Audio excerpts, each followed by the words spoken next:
Not getting civilized is about having a savage mentality. Civilized is something where people, it's a comfortable world. A lot of us say, like for instance, I see these athletes right now who retire. I'm 38, I'm 39. I did 20 years at the top of my game, and I'm chilling out now. You see them a year later and how they look. What the hell just happened to you, dude? What the hell? You're one of the greatest athletes of all time. Kids looked up to you. Women, men of all ages looked up to you. And they hit the pinnacle where it's time to retire, and their mind says, whew, I'm civilized. The worst thing that could ever happen to any human being is they become civilized. It's that total accountability. Like even when you retire, there's a motherfucker looking at me and judging me right now, man. I was the baddest person to ever live. It doesn't go away, man. You gotta wake up. Even though you retired, you never retired.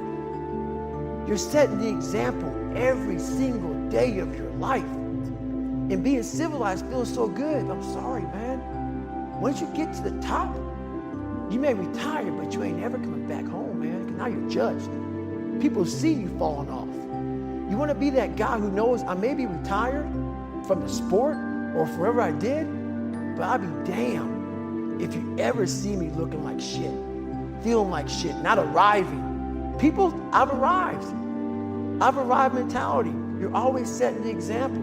Civilization feels so good. These comfortable feelings are what people want. They want retirement. They want that. They need that. It's a yearning feeling. I want it too. People love putting a label on me about, my God, man, you're just wired different. I'm not fucking wired different, dude. I'm thinking right now, after I got past my stuttering thing, now I'm on a roll, I'm good now. You know what I'm thinking about right now? I gotta fucking wake up tomorrow and do the same shit again. I gotta leave this fucking interview and go stretch out for 2.5 hours. I hate that shit. But guess what it does though? I'm constantly callousing over my victim's mentality that I once had growing up. Every day you have to do this shit. Because why? When you stop doing it, you don't just maintain it.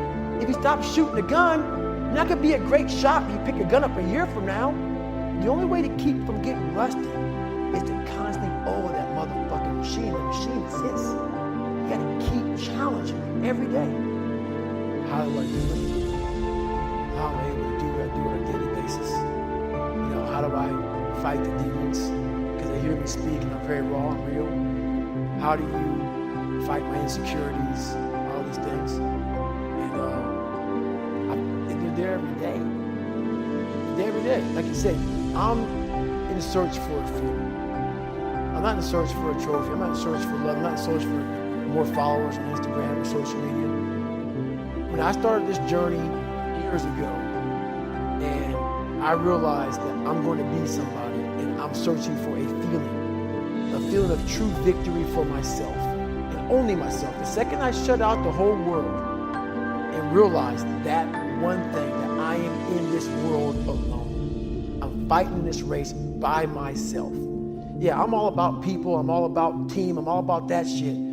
But I'm really all about right now and in my life, just like you said, no one knows the real truth about me, how hard I really go. I don't care if anybody knows. I don't want anybody to know. I'm an introvert. I live an introverted life. And I love that about me. That right there is my fuel. Is I know that there's really no one out there grinding like me. And if they are, so be it. If I know about you, I'll make sure that I up my game. That's what the mentality is all about. My whole thing is a mentality thing. Like I told you the last time I was on the show, I viewed myself as the weakest person on the planet Earth. My goal in life was to, in my mind, believe I'm the hardest man alive. And that's why the whole thing is can't hurt me. That's what it's about. It's about whatever you think you are, you have to make that dream a reality. But that's where the hard part is making that dream reality. That's where the hard work comes in. That's where people know, how do you keep grinding every day? You have to make those insecurities, those fears. Like when I was 300 pounds, I didn't have any drive. I'm gonna go be a Navy SEAL. What kind of stupid shit is that, 300 pounds? There wasn't like a drive to go be a Navy SEAL. I was an insecure, lying kid, afraid. I had to look in my insecurities and in my fear and find drive in that. We're all looking for passion. Passion's all around you.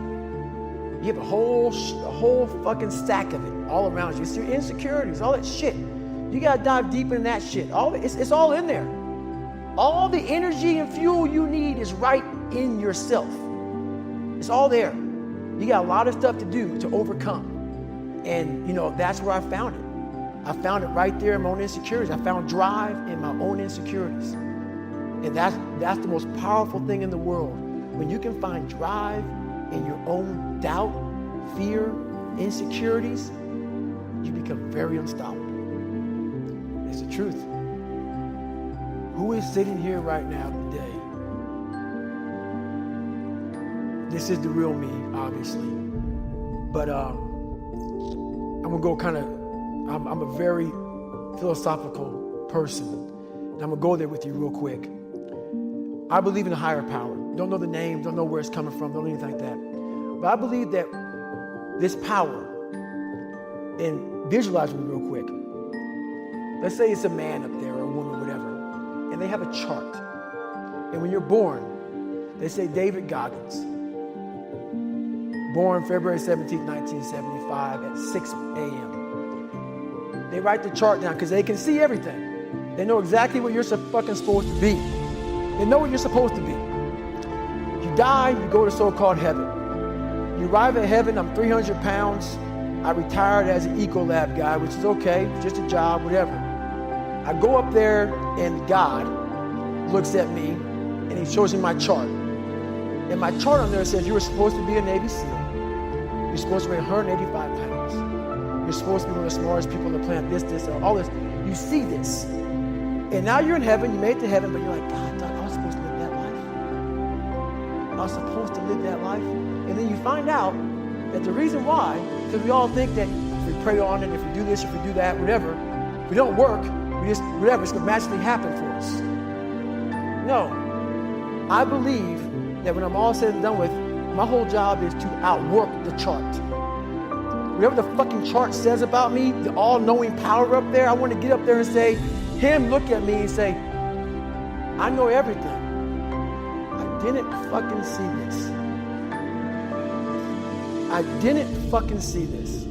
I want to feel that. I want to get to the other end of this fucking world, and however I'm being judged, whoever's judging me, to look at me and say, I did not fucking know. I had you at 185, I had you at this, but all this other shit, I was riding as you were living it. I want to find more. All I can. And in that fucking sack of shit, you have to dive in that to find more. Because if you're not willing to go in there and face yourself, you're not gonna find anything. You're gonna live right here on surface, man, right here on surface.